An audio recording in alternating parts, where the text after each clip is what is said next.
muchos de vosotros ya lo conocéis, Francisco Moreno es el director en la actualidad del Observatorio de la Lengua y las Culturas Hispánicas en Estados Unidos, que es la base del Instituto Cervantes en la Universidad de Harvard, y es catedrático de Lengua Española de la Universidad de Alcalá.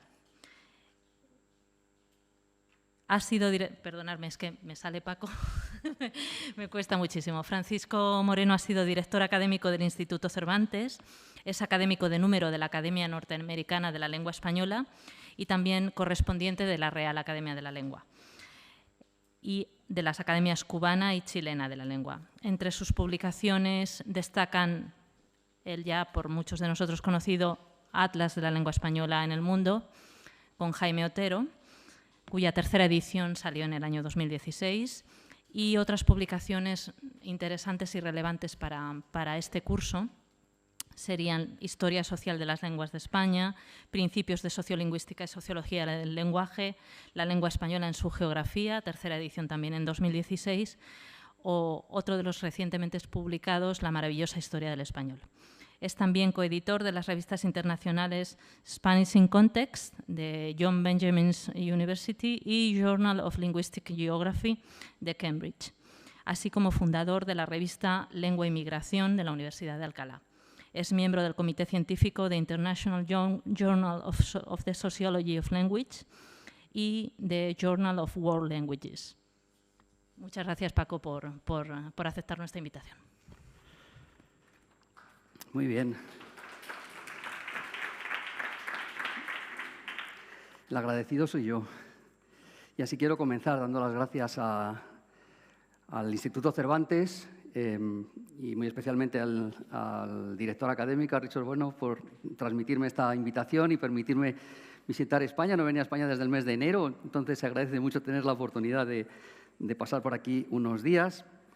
Y lo que voy a intentar es, tal vez por una especie de telepatía con el director académico, hablar durante una hora escasa, espero que no mueran de hambre, y procuraré terminar pronto para que no sea así, acerca de los tres conceptos que aparecen reflejados en el título que me propusieron para hacer esta conferencia y que aparecerá también en el anuario del Instituto Cervantes. La idea de evolución, es decir, va a ser algo que tenga que ver con la historia del español, con el desarrollo del español, el español mismo, evidentemente, y la idea de atlas, es decir, de cartografiado, de representación gráfica de información relativa a la lengua española en su evolución.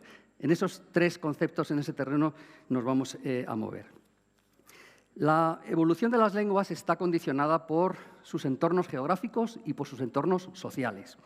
En cada lugar, en cada época, se configura una particular realidad política, una realidad sociolingüística, socioeconómica y cultural, que influye, por supuesto, sobre el uso de las lenguas y que influye sobre la comunicación entre los hablantes.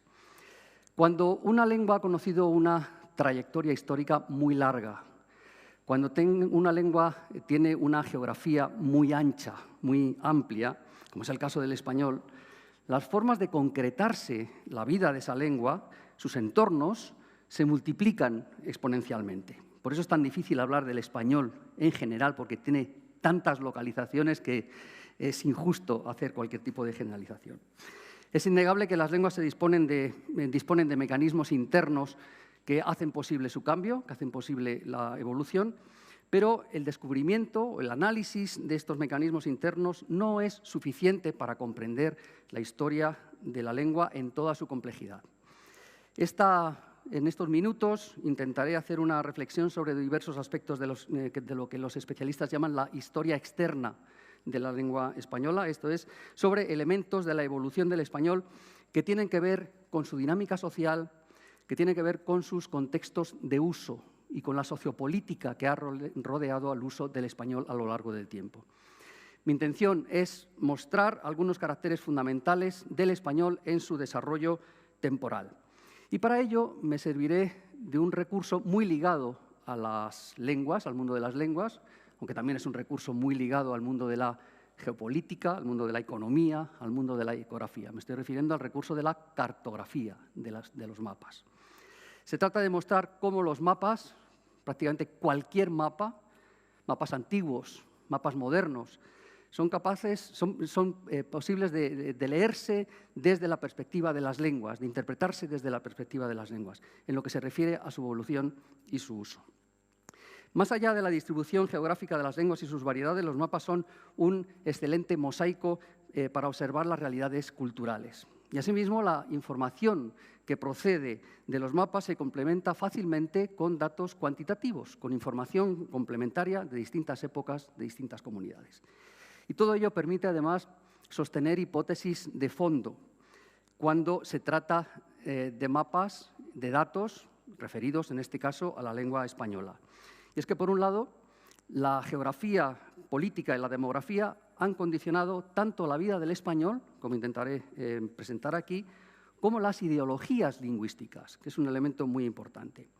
Y, por otro lado, que la evolución reciente de la comunidad hispanohablante, ese desarrollo histórico a lo largo de distintos momentos, nos ofrece elementos que todavía hoy son apreciables. Lo que condicionó el pasado, en gran parte, puede observarse en la actualidad. Pero antes de entrar en el análisis de estas muestras cartográficas, que quiero presentarles específicamente de la evolución del español, permítanme hacer unos comentarios que enlacen con la conferencia de David Fernández Vítores y también algunas reflexiones ligeras sobre formas de entender las relaciones entre lengua, historia y geografía, es decir, mapas también. En primer lugar, quisiera hacer, aquí está, una reflexión sobre el concepto de demodialectología, que sería un concepto complementario del concepto de demolingüística, que es el que ha manejado también David Fernández Vítores. Si nosotros eligiéramos uno de las barras de los histogramas que ha manejado David y lo rajáramos de arriba abajo y viéramos lo que hay dentro de una de esas etapas del español, nos veríamos que no es un interior homogéneo, sino que encierra mucha información y muy compleja. Voy a poner dos ejemplos nada más, que podrían ser llevados a un mapa. Son también gráficos y histogramas, pero que podrían, o gráficos de barras, que podrían ser llevados a un mapa. Fíjense esta comparativa entre lo que ocurría, la situación del español en 1900 y en el año 2000. Si abrimos lo que ocurría dentro del español y tenemos en cuenta las principales variedades geográficas de nuestra lengua, apreciamos que en el año, variedades geográficas que hemos representado en estas 8 posibilidades, pero es un asunto que en sí mismo merece no una, sino una docena de conferencias, ¿verdad?, sobre la división dialectal del español. Pero aceptando esta división en estos 8 centros, vemos que en el año 1900 la variedad de español, el español más utilizado proporcionalmente, es el español mexicano. Y que en segundo lugar, aparece como variedad más utilizada el español de España. Ya no había pasado todavía un siglo desde las independencias, pero el español mexicano demográficamente ya tenía una importante potencia, pero España era una potencia demográfica también en aquel momento. Luego, no es de extrañar que todavía en aquella época al español de España se le consideró un espacio importante. ¿Qué es lo que ha ocurrido un siglo después? Que México sigue siendo la potencia demográfica más importante del ámbito hispanohablante, pero que España ha reducido su presencia y prácticamente todas las demás variedades del español demográficamente tienen mayor peso, estoy dando la de Chile, que la peninsular castellana. También distingo la variedad andaluza y la canaria, que siempre han sido demográficamente menores que en el caso del castellano. Otro ejemplo, si comparamos los datos del año 1707 y del año 2016, referidos ya en este caso a la península ibérica, y distinguimos los hablantes de castellano, de la variedad castellana, monolingües, o que viven en áreas monolingües. El caso de los castellanos que viven, o que son bilingües o que viven en áreas bilingües. Los hablantes de andaluz y los hablantes de Canarias, de las hablas canarias, que también son español, aunque en algunos de los mapas que hemos visto antes Canarias aparecía o no aparecía, pero también son español, vemos que en el siglo XVIII la variedad clarísimamente predominante era el castellano, digamos, norteño conservador. Por lo tanto, Fue una época, además, donde comenzaron a construirse las academias un poco después, un poco antes, donde se comenzó a configurar la norma y es explicable desde la pura demografía que se le concediera ese peso a la variedad castellana norteña. Y en aquella época las áreas bilingües tenían una proporción mucho menor, aunque fueran también castellano hablantes.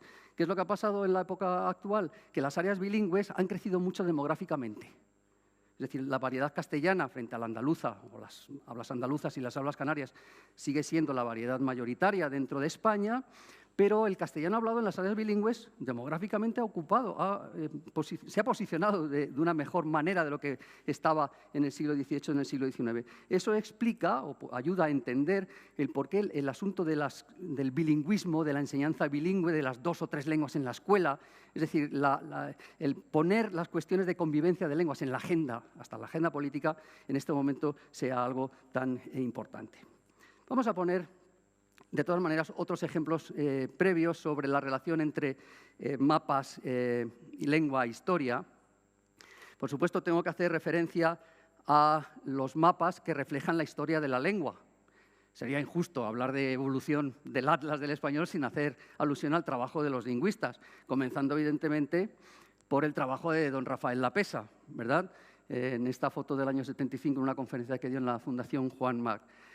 Rafael Lapesa nos ha proporcionado muchos mapas importantes para la historia del español, recogidos además en su monumental Historia de la Lengua Española, y uno de los más famosos es el mapa de la expansión castellana, donde se nos explicaba, además, siguiendo las teorías de Epidal, que el avance, el desarrollo, la expansión del castellano dentro de la península fue un avance en cuña, desde un norte geográficamente más restringido, fue ampliando su presencia, en parte por el poderío económico, militar y demográfico de Castilla, lo que hizo que se arrinconaran otras variedades y otras lenguas dentro de la península ibérica.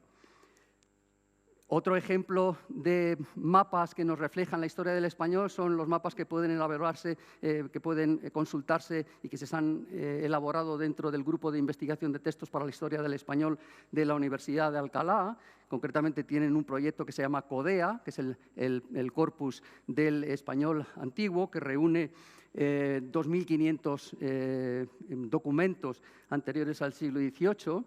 Esos documentos están todos transcritos, de tal manera que a través de un motor de búsqueda pueden intentar localizarse secuencias de caracteres de cualquier tipo, para ver cómo esas palabras o construcciones han ido evolucionando con el tiempo. Si pedimos a la base de datos ejemplos de la palabra fijo con F inicial, lo que se supone que reflejaba una pronunciación con F inicial, en el siglo XV, y pedimos los documentos de la misma palabra o de la misma secuencia de caracteres en el siglo XVI, vemos que la F inicial se fue perdiendo de una manera muy clara. A la par que hijo, o con aspiración o ya con la aspiración perdida completamente, si en el XV tenía una presencia escasa, en el XVI era una forma en clarísima expansión. Es decir, los estudios, los datos lingüísticos nos ayudan a ver cómo evoluciona la lengua. Trabajo, como digo, hecho por lingüistas. Y no tengo más remedio, me veo gloriosamente y gratamente obligado a mencionar el trabajo que hacen los dialectólogos a propósito de la lengua, porque para ellos los mapas son fundamentales. Bueno, incluye entre los dialectólogos porque mi primer proyecto de investigación de cierta envergadura fue el Atlas Lingüístico de Castilla-La Mancha y dediqué a eso bastante tiempo. Esta es una fotografía que ilustra el trabajo del dialectólogo reuniendo materiales con hablantes nativos. Es una foto de Manuel Alvar del año 1972.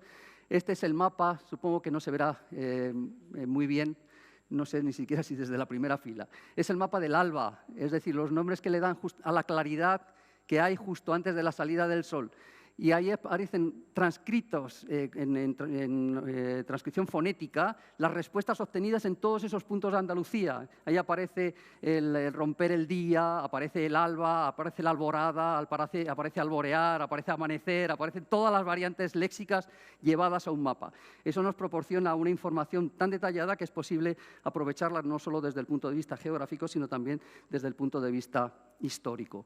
Lo mismo, esto es un mapa de la República Dominicana, con las respuestas obtenidas para distintas formas léxicas. Se preguntaba por el morro del caballo, el hocico, la crin, el cuello del caballo, la cruz del caballo y los remos anteriores. Y aquí estaban representados las respuestas obtenidas en cada uno de los puntos de la República Dominicana. A propósito del morro aparecía hocico, hocico, boca, quijá, en fin, todas las variantes de lo que se utilizaba.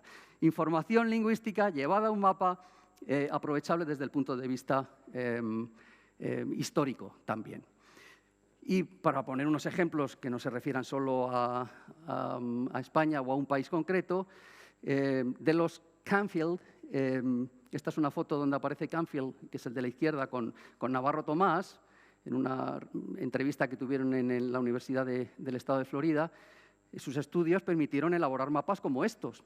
Un mapa, por ejemplo, el de arriba, el A, que es el mapa del yeísmo, donde aparece en negro las zonas donde se distingue el y ye, o las zonas donde aparece los trazos horizontales, donde aparece la ye reilante de silla, chave, o el mapa B, que representa el área de vibrante asibilada, los que dicen cuatro, tres, cuatro, en las zonas como ven en el sur de América, también en la zona andina, en Centroamérica y en México. El mapa C es la pronunciación de J, donde se dice caja y donde se dice caja. O el mapa D son las áreas de voseo. Como ven, existe voseo en el mundo hispánico desde el sur de México hasta la Patagonia. Es información lingüística llevada a mapas. Pero lo que nos interesa aquí es lo que nos dicen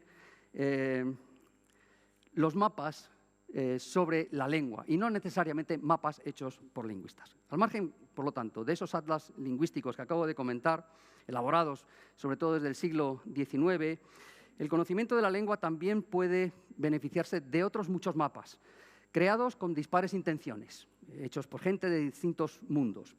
Hay mapas puramente geográficos o políticos que proporcionan claves esenciales para una cabal interpretación y comprensión de la distribución geográfica y social del uso de la lengua y sobre todo de las ideologías que hay detrás del uso de las lenguas.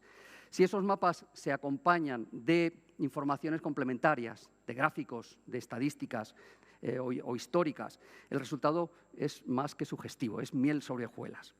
Mis comentarios sobre la evolución del español en unos pocos mapas estarán vertebrados, concretamente en una secuencia de 6 mapas. Todos ellos reflejan territorios en los que se ha hablado español o se habla español, aunque el tipo de información que se aporta va a ser una información muy variada, como lo podrán comprobar enseguida, así como la disposición de esa información, que también es muy interesante. Esos mapas servirán de base para hacer consideraciones relativas a la historia del español en España, en Sudamérica, en Norteamérica, en el Pacífico y en Asia. Y los asuntos tratados serán específicos de cada una de esas áreas, si bien se intentará que los asuntos reflejen especialmente aquellas cuestiones que son, sobre todo, polémicas desde el punto de vista ideológico, que lo fueron en su momento. Los mapas nos reflejan por qué fueron polémicas y que todavía lo son hoy en muchos casos a lo largo y ancho de la geografía del español. Vamos entonces a ver esos mapas. Les voy a presentar 6 mapas nada más. Podríamos detenernos mucho o poco, depende de cómo nos vaya el tiempo en cada uno de ellos, pero esperaré, como decía antes, terminar una prudencial para que nadie muera de inanición. El mapa primero es un mapa del siglo XV. No se sabe ni siquiera la fecha exacta en que se elaboró. Es un mapa de la península ibérica y está hecho por Ptolomeo y Angeli. Es un mapa de la magnífica colección de la Biblioteca Nacional de España. Si tienen posibilidad de consultar los mapas, verán que es un tesoro de un valor incalculable. En estos mapas vemos, en este mapa de la península ibérica, bueno, vemos, aparte de la localización de muchas ciudades, de muchas villas de la península, apreciamos una disposición horizontal o diagonal de la mayor parte de las cuencas hidrográficas de España, de los ríos. Eso es lo que más claramente se ve. Esta información se puede utilizar para hacer hipótesis y para hablar de la forma de concebir la expansión del castellano como variedad dentro de la península ibérica. Antes veíamos el mapa de la cuña elaborado y presentado en el libro de Rafael Lapesa. Una cuña, de arriba abajo, que Amado Alonso la llamaba el abanico de la expansión del castellano, visto de otra manera. Igual que los árboles estos de análisis sintáctico a veces no se dice que son árboles, porque si van hacia abajo, como decía Rafael Lapesa, ¿por qué lo llaman árboles? Si los árboles crecen así, deberían ser escobas, en todo caso, no árboles, ¿verdad? Los árboles van creciendo hacia arriba. Bueno, veíamos en ese mapa que la evolución del español se explica como una cuña basada en el poderío económico y militar, en la capacidad expansiva de la propia Castilla, lo que producía un arrinconamiento progresivo de las comunidades colindantes. Y además basado en una característica o unas características generales del castellano que se referían sobre todo a su simplicidad fonética y a la fijación de sus distintas soluciones antes que en otras variedades. Esa conjunción de elementos lingüísticos y de factores políticos y socioeconómicos explicaba fundamentalmente la expansión del castellano. Lo que ocurre es que esta no es la única forma de verlo. Hay otra forma de ver o de entender la expansión del castellano por la península. Una de ellas fue la que propuso Ángel López García en su libro de El rumor de los desarraigados, publicado en el año 1985, donde la expansión y la presencia general del castellano en la península no se explica por una imposición militar, por una expansión económica, por un arrinconamiento de los demás, sino que el castellano se explica como una koiné, como el fruto de un enriquecimiento, de una nivelación, de una aportación de gentes de distintos lugares, como producto de un intercambio, como un vehículo de comunicación de gente de procedente de distintos orígenes. Es decir, una interpretación que favorecía la horizontalidad, que es lo que aparece en este mapa. La horizontalidad geográfica, la horizontalidad de las cuencas hidrográficas de la península favorece una comunicación también horizontal y ayuda a interpretar de manera distinta la evolución del castellano, no de arriba abajo, sino más bien la configuración general del castellano peninsular fue de manera horizontal. Piensen que en aquella época, en la época, digamos, de Orígenes, había no castellanos 4 por cada uno de los castellanos. Es decir, la población no castellana en la época de Orígenes era mayoritaria. Por lo tanto, desde esa hipótesis se prefiere utilizar el carácter vehicular del castellano como explicación fundamental. Hay otra hipótesis más, la de Inés Fernández Ordóñez, planteada en el año 2011 en su discurso de ingreso en la Real Academia Española, donde se nos dice que el desarrollo y la implantación del castellano como lengua general de la península es debida principalmente a la convivencia de lenguas, al contacto de lenguas. Si bien el castellano aportó principalmente su componente fonético, las otras lenguas y variedades de la península, las hablas leonesas, las hablas aragonesas, las hablas catalanas, las hablas gallego-portuguesas, aportaron elementos léxicos, aportaron muchos elementos gramaticales. Hoy no se puede explicar todo el castellano, todo el léxico castellano a partir del léxico que se utilizaba solo en Castilla. El léxico castellano en general está lleno de leonesismos, de aragonesismos, es decir, la convivencia de variedades, precisamente favorecida por una geografía así. Estamos tirando del hilo del mapa para presentar estas hipótesis y apoyar no la hipótesis simple de la imposición militar, sino una hipótesis del carácter coinético del español.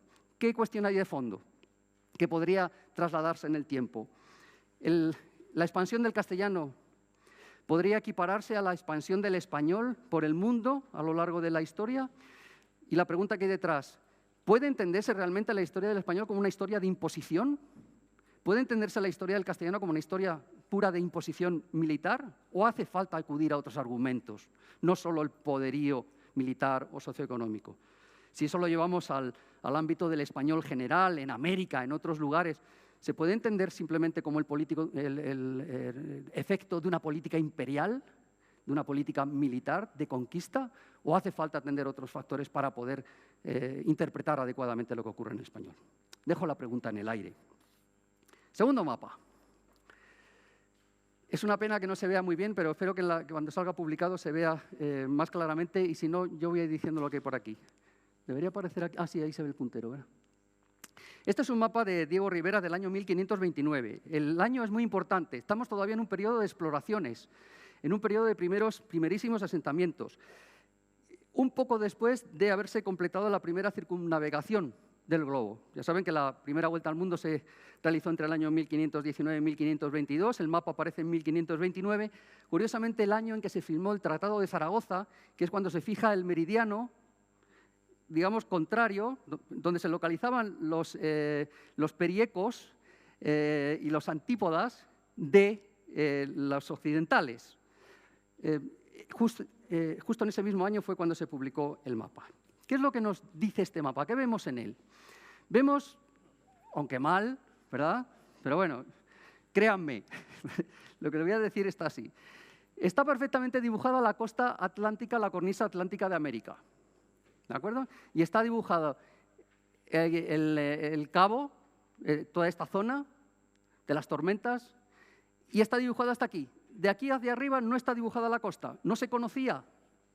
Sí está dibujado desde más o menos Guatemala hasta el actual territorio de Perú, pero hay una gran parte de la costa que no se conoce. Aparecen además nombres de ciudades, o sea, no aparecen nombres de otros tipos de territorios, aparecen nombres de ciudades, aparece La Habana, aparece México, aparecen otras ciudades, pero ciudades sueltas, no otro tipo de entidades políticas.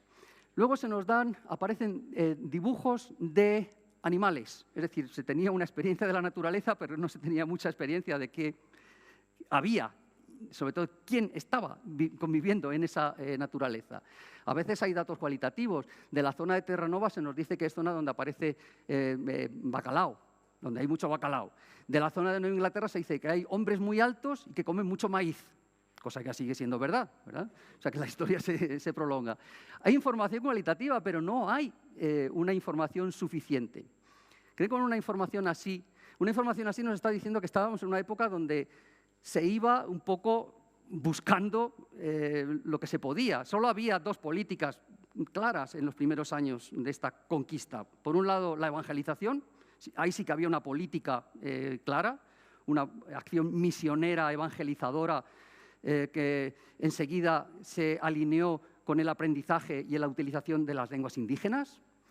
Y además de eso había un deseo de búsqueda de riquezas para que llenaran las arcas del imperio. Además, un imperio que preocupaba sobre todo mirando a Europa, pero no preocupaba mirando a América. Es decir, no hay una política imperial relacionada con América. Hay otra cosa, hay unas políticas como mucho más inmediatas. Vamos a pasar al lado del Pacífico, y es una pena que no se vea con tanta claridad, porque en el lado de las Filipinas y las Molucas y todas las islas de ahí, solo se ven rayitas, trazos sueltos. O sea, no hay ninguna isla, no hay un borde de un continente dibujado, solo hay trazos sueltos. Es decir, no existía una idea de qué había por allí, cómo funcionaba. Hasta la firma del tratado, las relaciones de los españoles con los portugueses, de los españoles con los portugueses y con los indígenas habían sido unas relaciones a base de tortazo limpio, por decirlo finamente. Había escaramuzas continuas, había una pugna por fijar los límites de ese supuesto meridiano y llevarlo hacia un lado o hacia otro. No se tenía una información suficiente. Manila no fue creado hasta mucho después. Y además esa situación inicial de Manila, con el nombre de Intramuros, nos refleja muy bien también el sentido político que tenía. Es decir, era una comunidad que vivía en intramuros, encerrada sobre sí misma, piramidal, con unos grandes poderes establecidos en un lugar con relativa poca interacción con otras comunidades del mismo territorio. Tal vez esa situación inicial, al prolongarse en el tiempo, explica por qué ha acabado desapareciendo el español en la mayoría de las islas filipinas, hablado como lengua de Filipinas. Por supuesto, hay que tener en cuenta muchos otros factores, como la propia incidencia de la Segunda Guerra Mundial para la desaparición de hispanohablantes en este territorio. Sin embargo, en la zona del sur, en zonas como Zamboanga, donde hubo una mayor interacción entre la población militar, entre la población de los religiosos con los nativos, sí se llegó a crear una lengua de compromiso, un criollo llamado chabacano, con todas sus variedades, que es la que hoy se mantiene con mayor vitalidad. Es decir, el análisis de este mapa, por no entrar en otros detalles de tipo histórico, nos lleva a pensar que si queremos hacer interpretaciones ideológicas de lo que ocurrió en el siglo XVI, de lo que ocurrió en el siglo XVII, esas interpretaciones hay que hacerlas teniendo en cuenta cómo era la realidad, teniendo en cuenta los vacíos de información que existían, el desconocimiento, el sentido de aventura de lo que se estaba promoviendo en aquel momento, porque no había información suficiente para poder desarrollar una política coherente de arriba a abajo en el beneficio de un proyecto general. Solo después, cuando se acumuló información, sobre todo a partir de la llegada de los Borbones, se pudo hacer una política más colonial, un desarrollo colonial con políticas ordenadas, porque el conocimiento era ya mucho más detallado. Pasamos a otro mapa. Y esto nos va a llevar a hablar, si quieren, luego de Estados Unidos. Este mapa es un mapa de 1846, 2 años antes de la firma del Tratado de Guadalupe Hidalgo, que fue el tratado por el que se produjo la cesión, por decirlo así, de los territorios de México a los Estados Unidos, a cambio de una cantidad de dinero. En este mapa aparece todavía dibujado México, hasta meterse en Guatemala, prácticamente.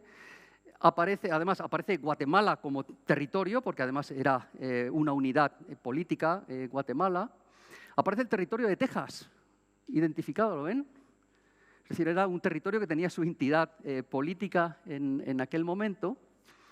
Y de la lectura de este mapa, bueno, al verlo, vemos también, al verlo digo, más con detalle, más despacio, vemos también que hay en todo este territorio muy pocas ciudades, hay muy pocos asentamientos, porque resultaba muy difícil en aquella época, en los siglos XVII, en el siglo XVIII, crear asentamientos, porque la relación con las poblaciones indígenas era de pura beligerancia. Los apaches con Jerónimo a la cabeza, Jerónimo que hablaba español, está demostrado que Jerónimo hablaba español, por mucho que aparezca en las películas diciendo solo Jau y cosas así, no, hablaba español también, aparte de apache, evidentemente, los comanches, los ashuas, en fin, todos estos grupos étnicos tenían una relación belicosa que impedían el establecimiento continuo de poblaciones, por eso hay pocas poblaciones, hay más bien rutas. Sin embargo, sí aparecen reflejados en toda esta zona, sobre todo al oeste del Mississippi, desde acá para acá, los nombres de cada una de las etnias, porque seguían existiendo, y los cartógrafos los representaban. Sin embargo, del Mississippi hacia el este no aparecen casi nombres de etnias porque desaparecieron. ¿De acuerdo? Esas etnias siguen desapareciendo poco a poco, pero en aquella época todavía existían. Si hacemos el ejercicio de solapar o superponer el mapa que nos presentaba David Fernández Vítores de los hispanos en los Estados Unidos con este mapa, vemos que hay una gran coincidencia. Porque esa zona del suroeste y del sur era la zona hispánica histórica y sigue siendo la zona hispánica histórica. Y en general en el imaginario de los Estados Unidos hay pavor a que se pueda producir una separación, a que se pueda producir un cisma parecido al que ocurrió en Canadá con Quebec. Entonces, las políticas desde un primer momento fueron orientadas a romper esas barreras, y aunque el Tratado de Guadalupe Hidalgo respetaba los derechos culturales y lingüísticos y las propiedades de los antiguos mexicanos herederos de los españoles, el hecho es que muy poquito después, en el año 1851, se publicó una ley por la cual los hispanos de aquella época tenían que demostrar con documentos que eran los propietarios de los territorios, de los terrenos. Terrenos que habían recibido de sus padres o de sus abuelos y muchas veces sin papel ninguno. Y eso lo tenían que defender en inglés. Gente que no hablaba inglés. ¿Cuál fue el resultado de esa política? Que perdieron sus tierras en beneficio de gente que hablaba inglés, perdieron posición económica y posición social en beneficio de gente llegada desde el este. ¿De acuerdo? Ese tipo de políticas han sido constantes desde aquel momento, y aunque Nuevo México tiene una legislación que todavía es la que más derechos reconoce a los hispanohablantes, en la práctica no es una legislación que se aplique de manera sistemática. Esa situación del pasado, de esta época, se prolonga en el presente y probablemente se prolongará en el futuro. Este mapa, por lo tanto, histórico nos ayuda a interpretar qué es lo que está ocurriendo en el presente y qué es lo que puede ocurrir dentro de poco. Otro mapa. ¿Cómo vamos? Ahí vamos bien, ¿no? Ya vamos por el cuarto. Este es un mapa de América Meridional. Es un mapa interesantísimo. Es también un mapa del año 1846. Ya se habían producido la mayor parte de las independencias. Quedaba algún territorio que tenía que consolidar esa independencia o darle su forma definitiva. Pero vemos en él que los países, las nuevas repúblicas, no tienen las mismas fronteras que tienen hoy, ni tienen los mismos nombres que tienen hoy. Entre esos nombres aparece, por ejemplo, el nombre de Nueva Granada, cuando poco antes, entre 1819 y 1831, se había llamado Gran Colombia porque pertenecía al gran proyecto de Bolívar, de la Gran Colombia. En 1831 ese gran proyecto acabó, se produjo una fragmentación, se creó el nombre Nueva Granada, que recogía el nombre histórico también. Vemos otros detalles interesantes, vemos o imaginamos, ¿verdad? Yo lo cuento. Como que Bolivia tenía costa. Bolivia salía hasta la costa, de una costa que hoy pertenece a Chile, y todavía hoy sigue siendo un conflicto para Bolivia y Chile. Es decir, muchas de estas cuestiones que vemos aquí siguen siendo hoy conflictos políticos que tienen que ver también con el mundo de la cultura. Este mapa, este mapa nos lleva, si hacemos un ejercicio de imaginación, nos lleva a interpretar con más claridad por qué en aquella época, estamos hablando de mediados del siglo XIX, existían tantas dudas acerca de la identidad de la América hispana en su conjunto y de cada uno de los territorios en particular. Porque era una época en la que se estaban configurando jurídicamente, administrativamente, políticamente, todas las repúblicas. Y culturalmente no existía un concepto, una noción de español colombiano, de español peruano, de español chileno. No existía ese concepto, porque estaban todavía preocupándose de cuestiones muy importantes, o tan importantes como la lengua, y la lengua en todo caso era una más de las grandes cuestiones que se estaban debatiendo en aquel momento. En Argentina el asunto de la lengua fue clave. Ahí tenemos todo el aparato ideológico de Sarmiento, por ejemplo. ¿Y de dónde creen que sale aquello de que hoy, cuando se habla muchas veces de los cursos de lengua española en Argentina, ni siquiera a veces se llaman de lengua castellana, que es como denominan a la lengua general en Argentina, sino que hablan de idioma nacional. Hablan del idioma nacional, que fue un término que se barajaba también en aquella época cuando se estaba viendo si la independencia, como decía Sarmiento, había que llevarla al mundo de la lengua. Decía Sarmiento, hemos conseguido la independencia política de España, pero no hemos conseguido la independencia lingüística de España. Tenemos que conseguir esa independencia lingüística. Este es el debate que había en aquella época.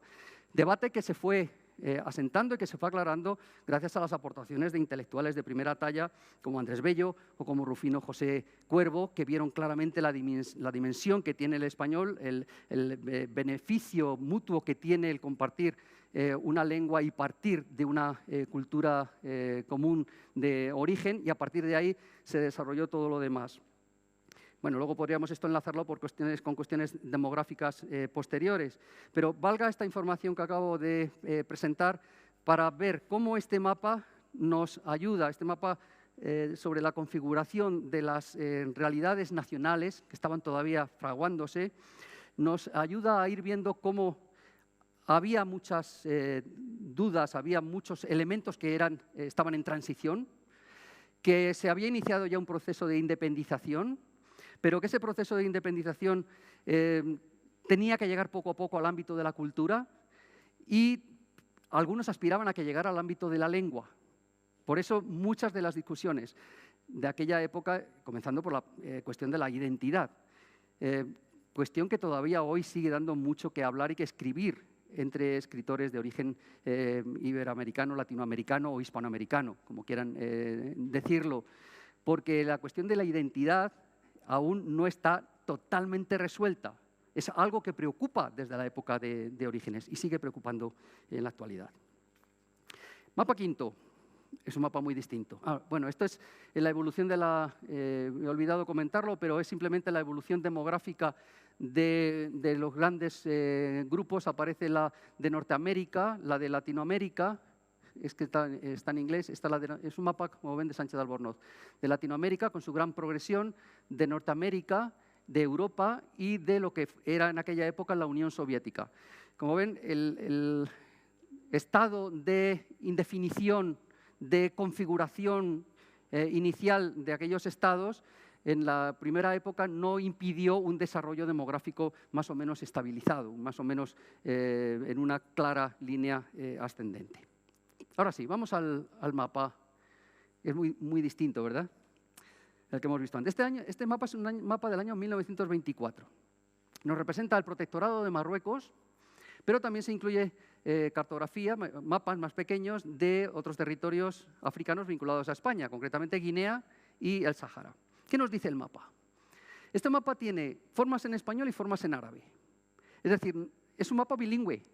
Aunque el español tenga una presencia notable, es un mapa bilingüe.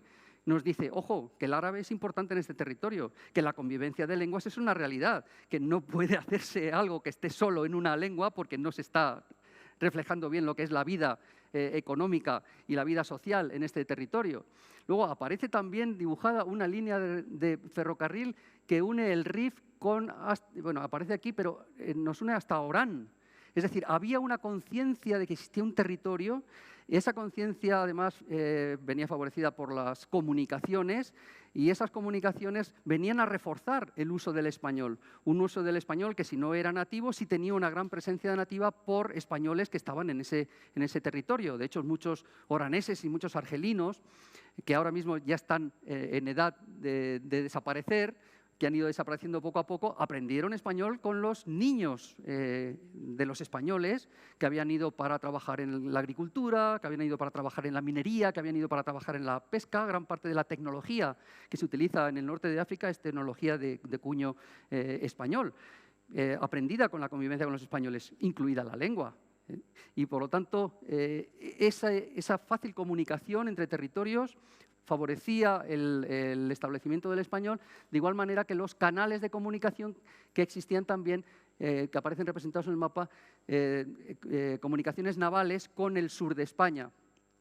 Ese contacto continuo refuerza el español, cosa que sigue ocurriendo hoy. La comunicación frecuente favorece el refuerzo del español. Sin embargo, la población nativa se ha ido reduciendo, sobre todo de la época de la independencia de estos países, a partir de los años 60 principalmente.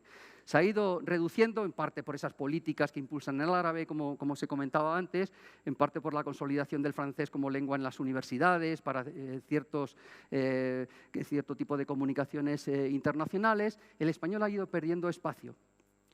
¿Qué mensaje nos está transmitiendo esto a partir de esa situación a la que tenemos actual? Que si el español no tiene tanto peso ya como lengua nativa usada en calidad de grupo de dominio nativo, hay que prestarle atención como segunda lengua o como lengua extranjera. Es decir, hay que desplegar políticas allí, no que sean políticas asimilables a la de los nativos. No, hay que desarrollar políticas que tengan que ver con el español como lengua segunda o como lengua extranjera. Y este último mapa que hicimos, lo traigo como homenaje a mi compañero Jaime Otero, que falleció hace unos años. La tercera edición me tocó actualizarla a mí solo por desgracia, pero aprovecho para recordarlo y para hablar de cuestiones que tienen que ver con el español y con el trabajo que hicimos a propósito del Atlas de la lengua española en el mundo. Este mapa representa las principales variedades del español tal y como están distribuidas por todo el mundo. Ven la importancia que tiene esto, aunque haya pocos hablantes en Filipinas y comparado con el resto de la comunidad española, es importantísimo tener un brazo en este territorio, importantísimo, políticamente, estratégicamente. Hay que potenciarlo en la medida que se pueda, porque nos está abriendo las puertas de medio mundo, y para los propios filipinos el español es una de sus señas de identidad que les da personalidad frente a otras potencias orientales. Es su gran distintivo, y están, de hecho, prestando servicios en español para los Estados Unidos, por ejemplo, precisamente por ese valor añadido que supone hablar inglés y hablar español. ¿De acuerdo?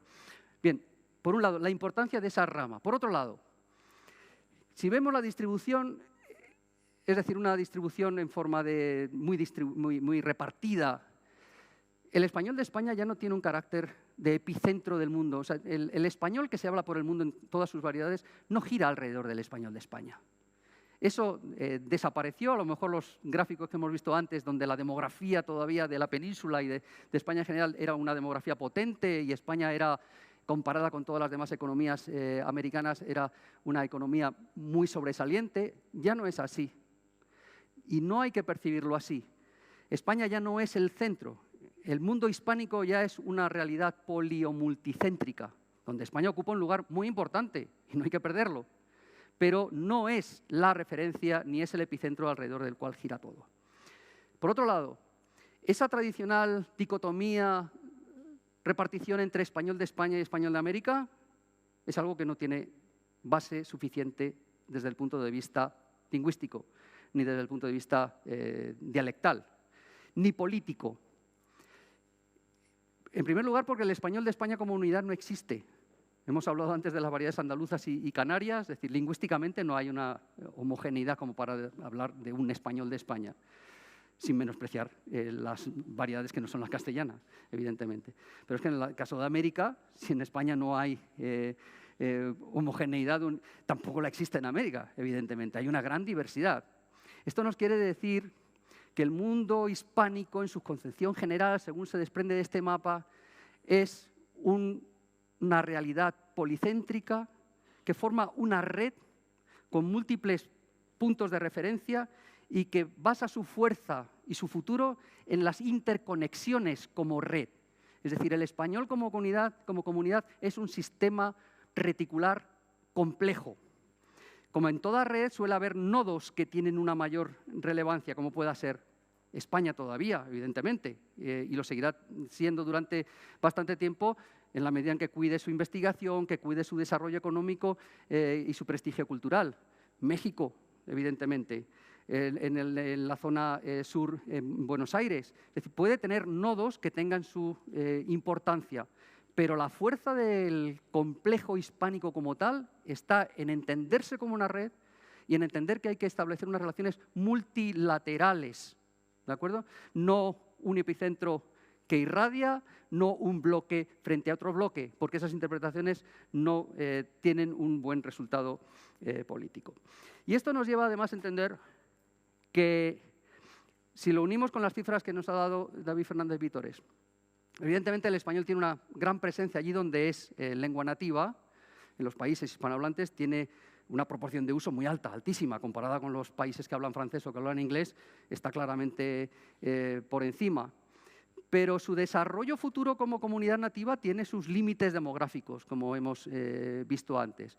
Por lo tanto, si el español tiene que seguir creciendo, si queremos seguir hablando de expansión del español de alguna manera, hay que pensar en clave de segundas lenguas y de lengua extranjera. Hay que hacer buenas políticas de enseñanza de español, políticas educativas, políticas culturales, porque la comunidad nativa tiene sus límites en cuanto a la demografía. Pero en esa expansión es muy importante también que la comunidad nativa, en su conjunto, sea una comunidad de prestigio. Por eso hay que cultivar su fortaleza económica y cultivar su fortaleza cultural, porque va a servir de referencia a otros hablantes, otros países que están interesados en acercarse al mundo hispanohablante. Bueno, estos son los mapas que quería traerles y me acerco ya a la conclusión para respetar el tiempo que nos habíamos fijado. La historia de la lengua no está escrita solo en los documentos, en las descripciones de los lingüistas, en las obras literarias.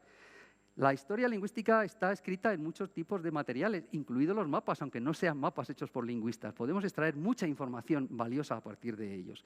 Esos mapas pueden ser expresamente lingüísticos o pueden afectar a otros campos de la realidad extralingüística. Esta media docena de mapas que he traído aquí dan pie para reflexionar sobre hipótesis generales relativas a la evolución de la lengua, para interpretar la situación lingüística actual del español en relación o en comparación con otras épocas, El mapa medieval, por ejemplo, nos ha permitido discutir los modos en que se ha concebido la expansión geográfica del español, primero en la península, pero lo podríamos proyectar a la expansión en el resto del mundo. El incompleto mapa mundi del siglo XVI nos muestra una geografía, por supuesto, eurocentrista, como ha sido siempre todo. Y eso es algo que también tendremos que ir acomodándonos a saber trabajar desde fuera del eurocentrismo, porque el mundo global nos va a pedir ese ejercicio intelectual. En esa geografía del mapa mundi vemos unos perfiles imprecisos, con pocos detalles, por definir todavía, también en el plano de las lenguas y de las culturas. El mapa de México anterior al Tratado de Guadalupe Hidalgo nos revela las raíces de una situación geolingüística que ha tenido continuidad hasta nuestros días y que nos ayuda a entender por qué hoy siguen existiendo muchos de los problemas que existían en el pasado. El mapa de las repúblicas americanas revela un universo político-administrativo en plena configuración o reconfiguración, donde los cimientos sobre los que se construyeron las nuevas naciones se fraguaban en el ámbito jurídico y en el ámbito administrativo, pero también en el ámbito de las lenguas. La cuestión de la pujanza de los países hispanohablantes contrasta con la precariedad del arraigo del español en el continente africano, solo compensada recientemente con el aumento del interés por el español como lengua segunda y extranjera. Y así en el informe que elaboró Javier Serrano sobre el español en África se ve claramente la pujanza que tiene el español, pero como lengua segunda o como lengua extranjera. Si dejamos a un lado la demografía de los nativos del español, con América como centro, el futuro de la comunidad hispanohablante dependerá en grado notable de la capacidad para crecer y para mantenerse como una opción preferente en el campo de las lenguas segundas y extranjeras, sobre todo en territorios como Brasil, como los Estados Unidos y como la Unión Europea. Ahí es donde creo que están los principales viveros de nuevos hablantes de español. Esa preferencia irá ligada sin duda a la utilidad que se perciba para las relaciones internacionales, para las comunicaciones internacionales. Pero además dependerá también de la capacidad que tenga la comunidad hispana de adaptarse a los recursos tecnológicos que se nos ponen delante casi cada día. Si el español no se adapta a todas las nuevas tecnologías, a todos los nuevos medios que salen, o mejor, si las tecnologías no se adaptan también al español, que es donde habría que dar la batalla política, el español perderá una gran parte de su espacio, porque parte del futuro se está dirimiendo no en el espacio físico, sino en el espacio virtual. Y para terminar, me gustaría plantearles, bueno, está la demografía, que no lo he comentado con más detalle porque ya lo que nos ha contado David Fernández Vítores lo ilustra con mucha mayor precisión. Pero quisiera terminar planteándoles un doble dilema. ¿Qué prefieren? ¿El mapa o el territorio? Esto tiene mucho que ver con cuestiones filosóficas, comenzando por la caverna de Platón, ¿verdad?, entre el mundo de las ideas y el mundo de la realidad. Pero a ustedes les dan a elegir entre Baeza, que es una de las cunas de mi familia, y el mapa de Baeza, ¿y qué prefieren? Bueno, yo prefiero Baeza, de verdad, ¿no? Lo que ocurre es que alguien que se presente en Baeza sin haberlo pisado nunca probablemente necesitará eso como instrumento para poder disfrutarla aún más. Pero si llevamos la pregunta al ámbito de ¿qué prefieren? ¿La lengua de verdad o la lengua llevada a los mapas? Hombre, yo como lingüista yo prefiero la lengua hablada de verdad. A mí me gusta oír a la gente, me gusta interactuar con ella y ver que en Andalucía hay gente que dice sucesión y gente que dice sucesión y gente que dice sucesión. Y muchos cuando llegan a Andalucía y oyen esto dicen ¡qué caos! ¡Qué mal hablan! No. No es que hablen mal, es que hablan de una manera que tiene su orden interno desde el punto de vista sociolingüístico y desde el punto de vista geográfico. Miren el mapa de las zonas de seseo, hechos a partir de información del Atlas de Andalucía de Manuel Alvar, de las zonas de seseo, de las zonas de seseo y de las zonas de distinción SZ, que son las blancas. Es decir, cuando uno hace el análisis, puede encontrar orden donde el simple oído nos da la impresión de caos. Ocurre también con la lengua de los aprendices, ¿verdad? Que parece que todo es un caos, pero dentro de ese caos hay más orden de lo que parece. En eso consiste en gran parte el trabajo de los lingüistas, en intentar descubrir cosas donde en general no se ven, y espero que esto les haya servido por lo menos para no aburrirse demasiado durante un rato y para prepararse a la hora de comer. Nada más. Muchas gracias.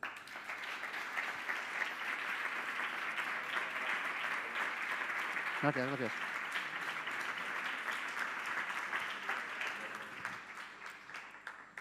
Muchas gracias a Francisco Moreno. Abro turno de preguntas para aquellos que queráis aprovechar esta oportunidad para consultarle al profesor Moreno alguna de vuestras dudas o sugerencias. Perdonen la ronquera y la carraspera, pero llegué ayer de Estados Unidos y todavía estoy medio dormido.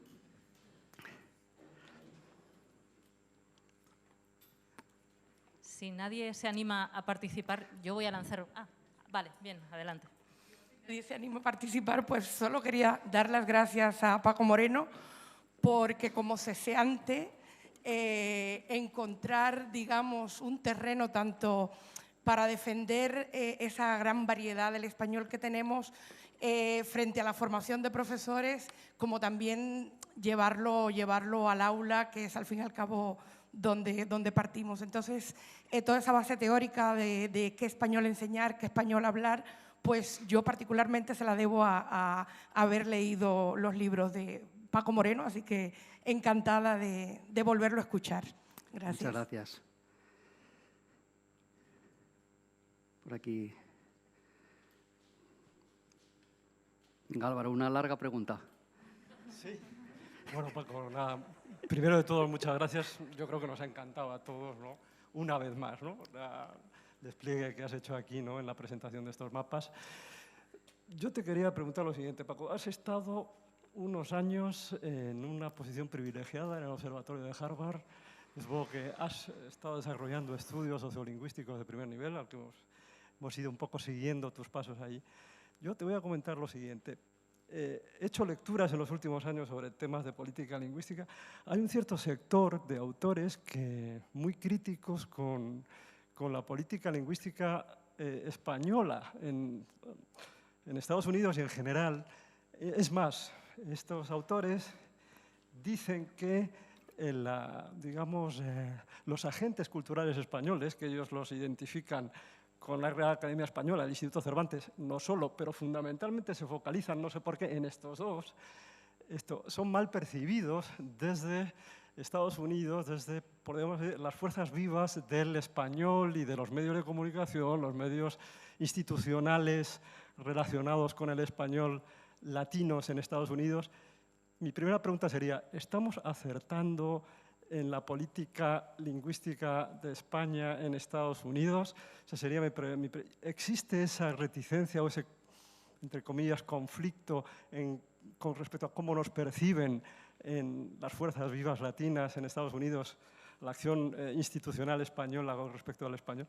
Y la segunda pregunta sería, de todos estos años que has estado allí, ¿cuáles serían las 3 conclusiones principales que has sacado en cuanto a cuáles podrían ser las líneas de actuación de la política institucional con respecto a la difusión del español por parte de España? Ahora ya no hablo de la comunidad hispánica. ¿Estamos acertando? ¿No estamos acertando? ¿Tenemos que corregir el rumbo? Esas serían las 2 preguntas. Qué difíciles. Qué comprometidas. Te diría también lo que decía antes David, no soy quien para hablar de la política. Puedo darte mi opinión particular sobre estas 2 cuestiones. Una de ellas tiene que ver con la línea crítica que hay a la política lingüística española, que existe. A mí me lo han dicho a la cara. Es que no estoy de acuerdo con la política lingüística de España, de la Real Academia Española y del Instituto Cervantes. Lo igualan. Como si hicieran exactamente lo mismo, como si la política fuera lo mismo. Luego, en general, esta línea crítica se mete con detalle más con la política académica panhispánica que con el Cervantes, porque cuando uno empieza a rascar en el Cervantes, ¿qué ve? Certificaciones, ve cursos de español, ve formación de profesores, que desde el punto de vista ideológico, digamos, no tiene mucho donde rascar. Solo se puede valorar si tiene calidad o no tiene calidad, pero existe, evidentemente. Pero no existe, digamos, en los Estados Unidos en general. Yo creo que existen en distintos lugares en Europa. Existen focos contrarios a la política lingüística de España, como existen también en Iberoamérica. En Estados Unidos hay también un grupo, pero en general no se percibe tanto como una política a la que haya que criticar. Es más, en algunos aspectos la política española es más que bien recibida en los Estados Unidos, sobre todo en la zona de Florida. Florida es que llega a las instituciones españolas, es que son brazos abiertos por todas partes. En otras zonas no tanto, pero en general es algo que seguramente también es criticable. La incidencia de la política lingüística de España en Estados Unidos es escasa. Por lo tanto, no es algo que moleste especialmente, por eso no despierta a lo mejor tantas críticas. Es tan complejo y tan aparatoso la realidad estadounidense desde el punto de vista lingüístico y educativo que destacar o ocupar un lugar relevante como agente político es muy complicado. Incluso la propia comunidad latina está también muy fragmentada. Por lo tanto, no creo que sea una de las claves. Sí nos obliga como institución, hablando del Cervantes y del trabajo que ha hecho el observatorio y que pueden hacer allí en los demás centros del instituto, hacer un trabajo de calidad en nuestros ámbitos, en nuestras responsabilidades, porque eso sí se aprecia. O sea, lo que no tiene, es de un valor incalculable es que cada vez que se hagan análisis se vaya viendo que las cosas se están haciendo bien. Hay mayor capacidad de acción. Una capacidad de acción que tiene que desarrollarse no solo por parte del Instituto, sino por parte del Ministerio de Educación, que despliega un número inmenso de profesores de español, que hace una labor importantísima en muchos estados, en muchas escuelas, porque son los que van a las escuelas y tratan con niños bilingües. Por lo tanto, la colaboración con educación tiene que ser muy frecuente y muy fluida. La política que se está siguiendo de apoyo a la herencia hispana es una política que está bien, pero no debe quedarse ahí. Ahora estamos en un momento crítico en el que hay que hacer compatible el hecho de hablar español con el hecho de ser de Nueva York. Ahora los jóvenes, cuando nosotros todos los años contratamos a algunos becarios de investigación que suelen ser estudiantes graduados de Harvard, por nuestro convenio y nuestra dinámica, y les preguntamos mucho, ¿de dónde eres? Que son claramente hispanos y hablan en español y piensas que te van a decir, yo soy colombiano, yo soy mexicano. No, te dicen, yo soy de Nueva York, yo soy de Seattle, yo soy de Chicago. Es decir, que ya no son... desde hace unos años, la mayoría de los hispanos ya han nacido en los Estados Unidos. Lo que hay que hacer es que sea compatible el hecho de haber nacido en los Estados Unidos con seguir hablando español, como ya ocurre en Miami o Miami, como quieran decir, donde la gente que no habla español en esa zona, en Florida en general, se siente rara, porque está fuera del ambiente. El español es tan frecuente que vivir en Florida, no entender español es algo que no... O en Los Ángeles, ¿no? En la zona de California. Eso es lo que habría que trasladar a otros lugares. Bueno, yo creo que en esa respuesta van incluidas las dos cuestiones más importantes. Sí, por allí tiene.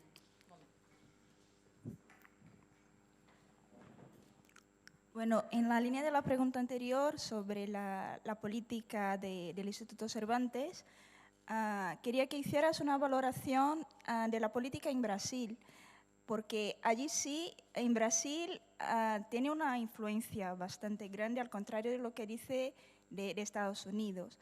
Incluso en la formación del profesorado, también desde un punto de vista ideológico y donde se levanta cuestiones bastante críticas también como acabamos de mencionar. Quería saber su valoración sobre la presencia del Instituto Cervantes en Brasil, sobre todo en la formación del profesorado, desde este punto de vista crítico e ideológico, que se debate muchísimo. Sí, gracias por la pregunta. Tiene razón. Brasil es un país muy complicado, ¿verdad? Que es el adjetivo favorito de los brasileños para estas cuestiones, muy complicado. Y evidentemente existen esas realidades y las contrarias. Depende de lo que uno quiera ver. No es lo mismo hablar del español y de la presencia hispana, de la percepción de lo hispano en el sur que en el norte, y de la percepción de lo español en el sur que en el norte.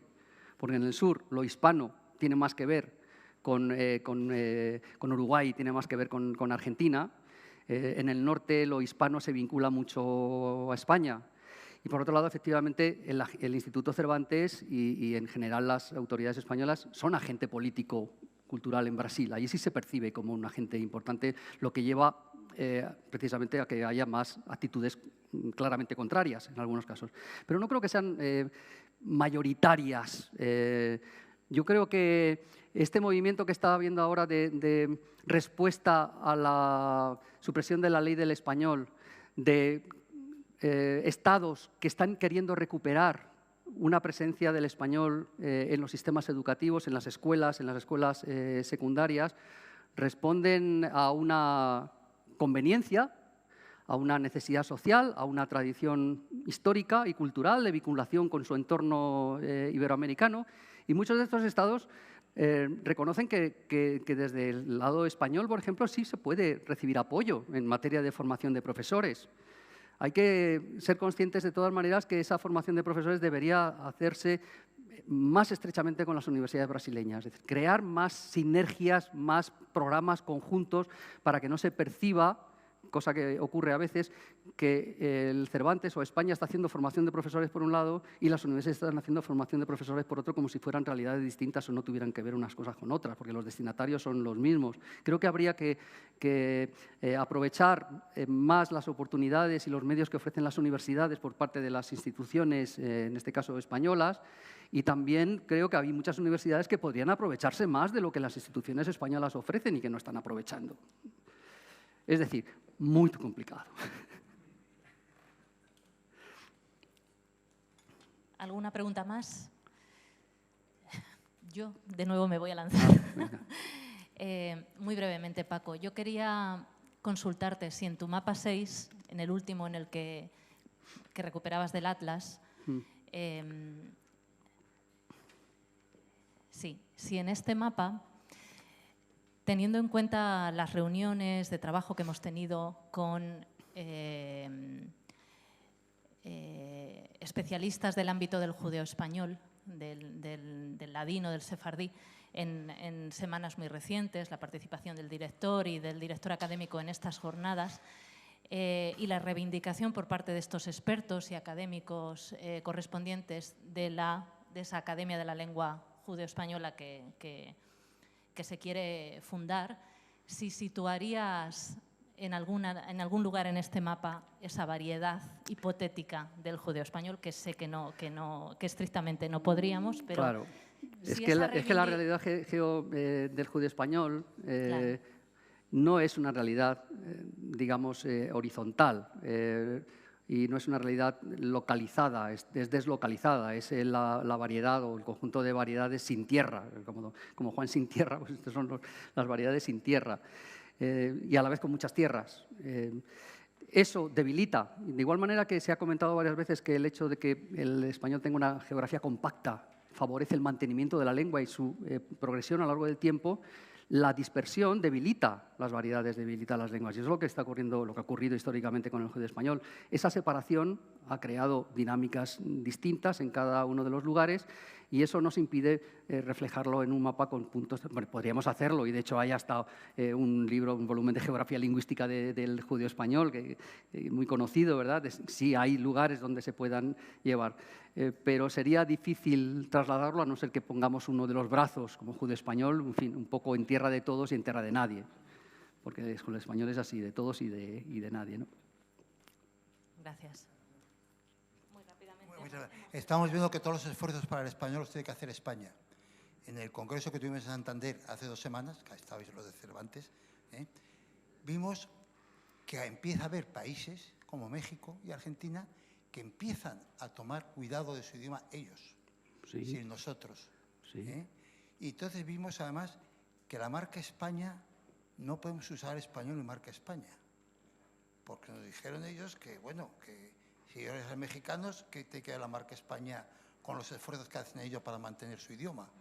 Y nos pasó lo mismo con argentinos, ¿no? Entonces eso hay que tener cuidado, que empieza a haber esfuerzos que lo que habrá que hacer es coordinarlos todos, Sí, sí. para eso. Y luego también en Brasil hay una frase que nos dijo el brasileiro, 2 cosas, que Brasil se va o al mar o al español. Lo dijo. Y Sí, también sí. dijo que teníamos que empezar a hablar del continente español. Y el continente español puede entender Américas, las 3 Américas, Europa nosotros, Guinea, África y Filipinas, Asia. Empezó a hablar que no distinguiéramos Asia, África, América y Europa, que empezáramos a hablar del continente español. Bueno, es un ejercicio metafórico muy hermoso. Pero, bueno, sí, tiene razón. Lo de Brasil es verdad, tiene que ser así. Y en el caso de los… que era el lugar que comentaba primero, antes de Brasil. Lo de México.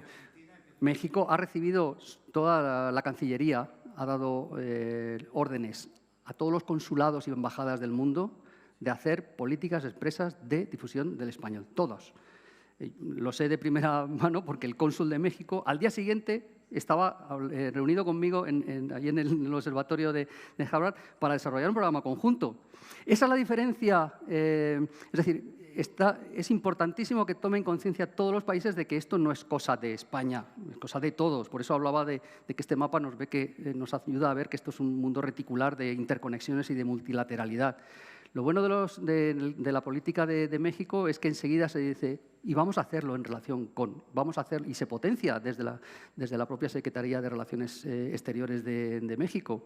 Y efectivamente ya estamos desarrollando un programa en el caso de Boston, porque y además el consulado de Boston se ocupa de Nueva Inglaterra y prácticamente toda la costa norte. Lo vamos a aplicar. Ellos han venido a hacerlo así, lo hacemos con mucho gusto y estoy seguro de que está ocurriendo prácticamente en todos los institutos, porque es una orden mundial, ¿no? Muchas gracias. Bien, pues os emplazamos a todos a las 4 para continuar con la mesa redonda de la tarde. Agradecemos nuevamente a Francisco Moreno. Bueno, gracias.